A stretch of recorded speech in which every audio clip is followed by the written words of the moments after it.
Newsmakers is a production of Missouri Southern Television.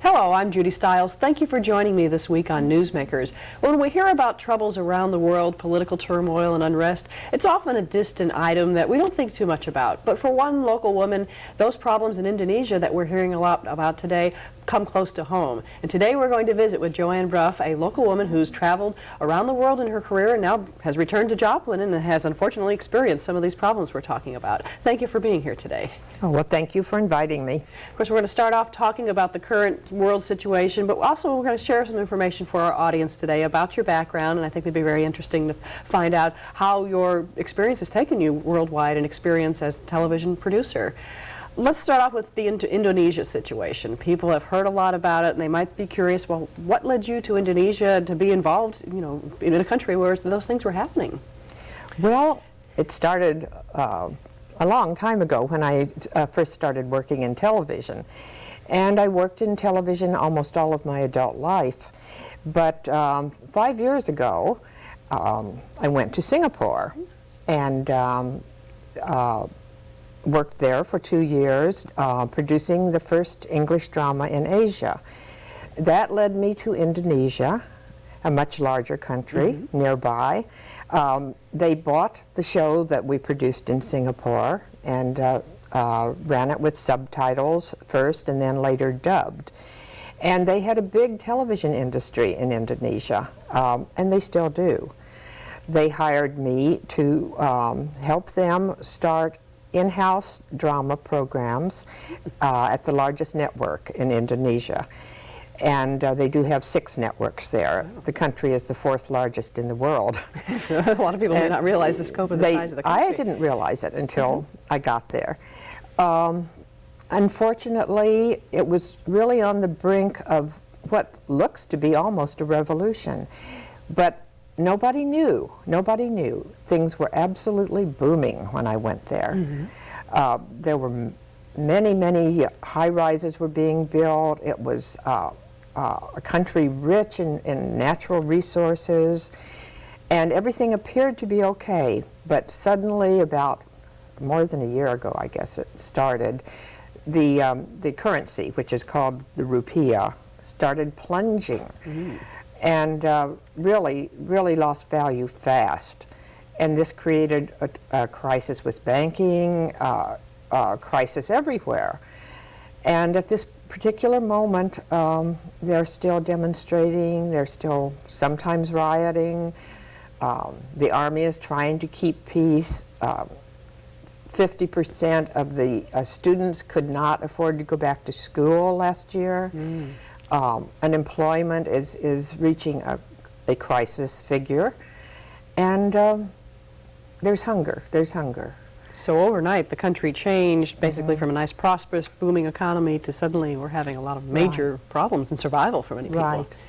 And they're trying. They're trying hard. The television stations are still they're still on the air.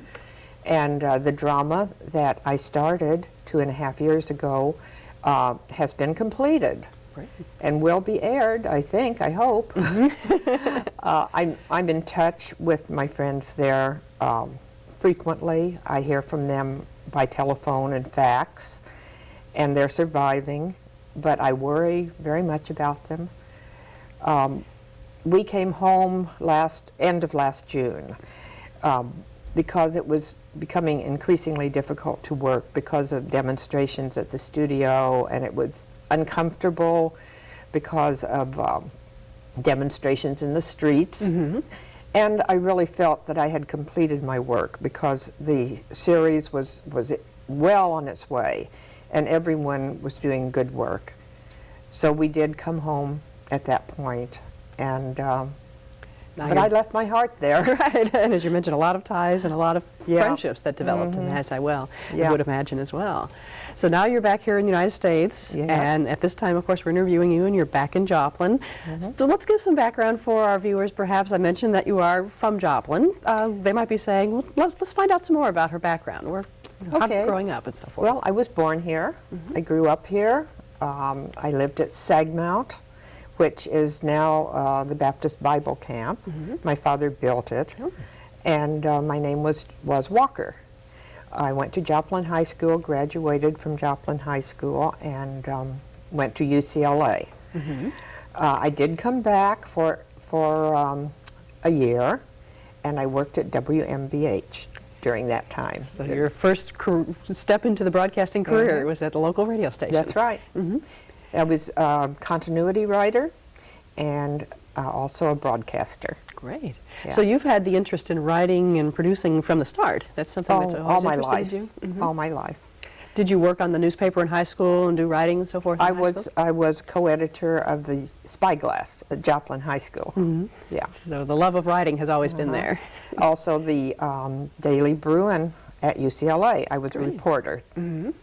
So UCLA helped strengthen those interests in broadcasting and producing. So you worked at WMBH. From there, where did you go? How did your career go from there? Well, my career was on hold for a while because I had 3 children, and I went back to work after my 3rd child was old enough, and started in television in Los Angeles. My children were born in Los Angeles. Right. And I started at a local station, KTLA, which was owned by Paramount Productions.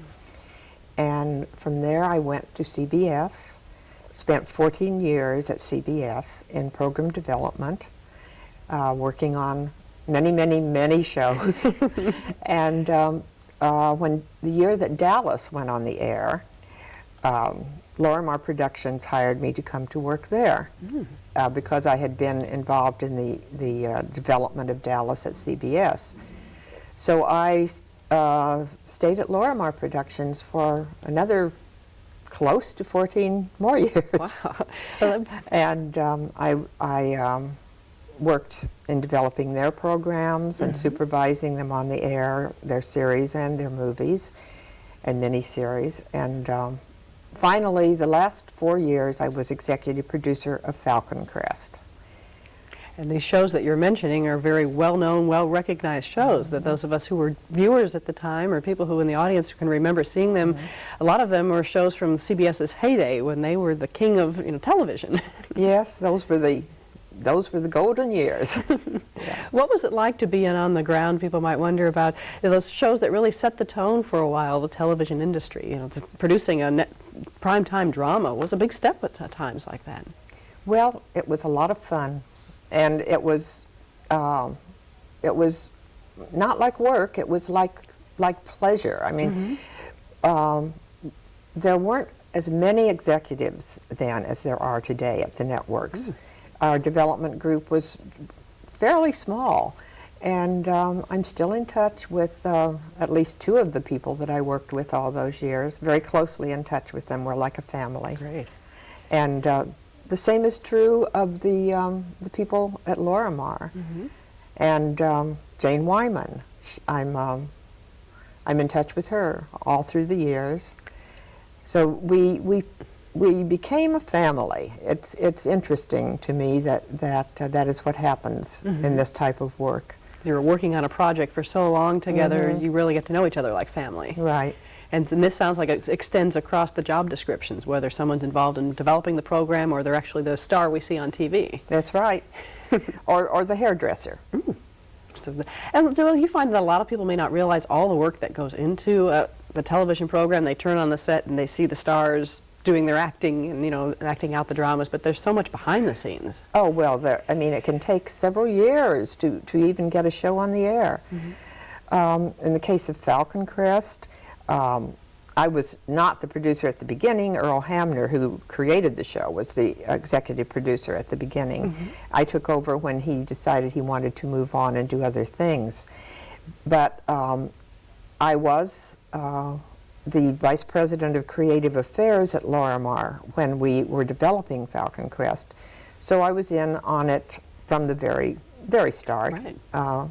Attending all the meetings, later on giving notes on the scripts and attending the casting sessions and looking at the dailies and the rough cuts of the pilots. And incidentally, the original pilot of Falcon Crest was never aired.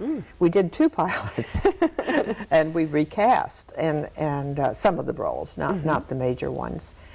And so this took time. It took a lot of time, and it takes a lot of time to physically produce the show. It takes well over 100 people. And when you look at some of the shows, such as Dallas and Falcon Crest, where there seems to be so many changes of scenes, that you're in a home, you're out traveling, you're in the country, that it doesn't seem like what people might imagine a typical Hollywood production where you just shoot it in a studio. Oh, no. In the case of both Dallas and Falcon Crest, we had distant locations. And we would go to the Napa Valley for Falcon Crest for about 6 weeks. And shoot as many of the exterior scenes as we could. Then we'd go back to the studio. In the case of Dallas, of course, we'd go to Dallas. Right. And South Fork and shoot as many exteriors as possible. But we did have a set for Dallas that was quite elaborate. It was the exterior of the house with a swimming pool. Wow. So we could shoot some of those breakfast scenes out by the pool. In the studio. And not have to travel to the location to do that. Right. So there's a lot of logistical planning and coordination of activities that go into it. So some people probably are curious about this process of developing a show like that. Of course, you have to start off with somebody writing a script, having the idea. What sort of review and acceptance process is there before you even say, this is the program we're going to produce? Well, when I was at CBS, there were 4 of us in development. And we would have meetings all day, every day, for many months. And during that period, we would be hearing ideas. Sometimes it would be in writing. Sometimes it would not be in writing. If it was someone who was very well known and had a good track record as a producer, bringing the idea, we would often say, "Go ahead and write us a script." After hearing it only verbally. And other times it would be in writing, and sometimes it might be based on a book. That was rare, but sometimes. And we would hear maybe 1,000 of these in a year. So the ones that succeed are really very few. When you Very few. We would order 100 or so scripts, maybe 110, something like that. And after reading the scripts, we would choose maybe as many as 20 during the busier years to be made into pilot films, and then we'd get into the casting and all of that. And after that, we would send those films to New York, where Mr. William Paley, who founded the network, and others would look at the pilot films and decide what to put on the air. Maybe 6 of them would get on the air. Wow. And you're limited by time restrictions as well. So there's only so many hours the network has to fill. Right. And of those that get on the air, most of them fail. You don't see them after that season. Right. But others survive and become our new hits. Now, when you have classics like Dallas and Falcon Crest that seem to last for so long, what are some of the secrets to success? Why was, for instance, Dallas such a success? It was on for a long time and it had the whole country captivated at times. If I knew the answer to that, I would be very rich. I think that it was unique for its time, and I think that casting had a lot to do with it. I think the writing was a little bit outrageous, and I think it was fun. I think it was really good fun. The clue that I got that it was going to succeed was when we were showing at CBS, before I went to Lorimar, when we were showing the dailies, the film that we shoot every day. We look at it each day in a screening room. And a lot of people showed up to look at that film who wouldn't normally be there. So the curiosity was there. Yes. And the room was crowded every day. So that was my first clue. So you knew this one might be one that'll really make it. And then a show like Dallas really had its impact on society when people wanted to watch the classic Who Shot JR episode. You know, you had half the country watching that evening or more. Well, half the world. It was a phenomenon. Heads of state watched it. Ingmar Bergman watched it. It was a hit in Egypt and a hit in Scotland and a hit in Tahiti. So it's whatever it had, it was universal. And speaking of universal, a lot of our programs that are produced here in the United States then do go abroad. And if we're traveling around the world and turn on a television set in another country, we may see a series that aired here a few years ago in the United States. Oh, you definitely will. Falcon Crest, for example, was the first American series in China. And it is still being shown in there. China. Yes. And of course, Dallas is on cable now, but when I got to Singapore, Falcon Crest and Dallas were being shown in Malaysia, which is right next door. So those shows that we think of as old here in the States are still being currently shown in many other countries. And this must play a role when we think about the world's impressions of the United States. You know, they are seeing a lot about what they think is American culture and American lifestyle by watching our television programs. Yes, and sometimes it's misleading. Right. It can be. And I think we have a big responsibility. But right now, international television, except for the money problems they're having, is exploding. They're ready to do their own productions. Great. They're ready to compete with us. That's what they want, and I think it's healthy. So that will open up many opportunities in those countries for young, aspiring writers and producers to produce their own programs. Well, I think to begin with, they will want more experienced people who will be able to teach them how to do it themselves. So people from the United States going there abroad to teach, such as what you were doing in helping train people. Right. And the way I got there really is after Falcon Crest, I went back to work with Lee Rich, who was a founder of Lorimar, who was with Warner Brothers at that time. Warner Brothers did buy Lorimar. And we did several things. We did, actually, we did Michael Landon's very last appearance on television. He was a host on a documentary we did about missing children. And he did it because of his interest in helping. It was not a profitable thing for him, but he did it to help. And it was the last appearance he ever made, but a number of missing children were found because of that program, and he did know about it before he died. It's nice. And it must be nice to be involved in a documentary program like that that is leaving an impact on society or having results. Right. But another thing we did was a movie called Killer Rules, which was about the mafia in Italy. And I went to Rome to produce that. I was an executive producer. And suddenly I decided, this is great, working overseas. Maybe it's time for me to do something new and get out of Hollywood for a while. So I told my agent that I really wanted to work overseas again, and could he be looking for something? Well, Singapore happened as a result. Right.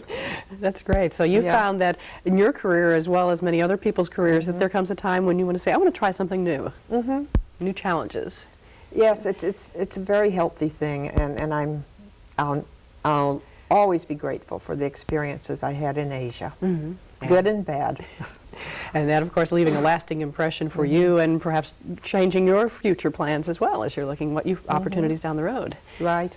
And of course, people might be curious, as a woman in the field of entertainment and production and television, when you started, were there special challenges when, perhaps at the time when you were working at CBS, for a woman to be a program executive? That we always hear about that barrier with women, limited numbers working in those fields. Well, I was one of the first, but my boss was also a woman, and she was a real groundbreaker. Her name was Helen Madden, and she was the executive story editor of CBS for many years. And I never thought about being a woman. I never thought that it was a problem. I just did my work, and possibly I was not paid as, I'm sure I was not paid as much as men, but later I approached the parity and the yeah.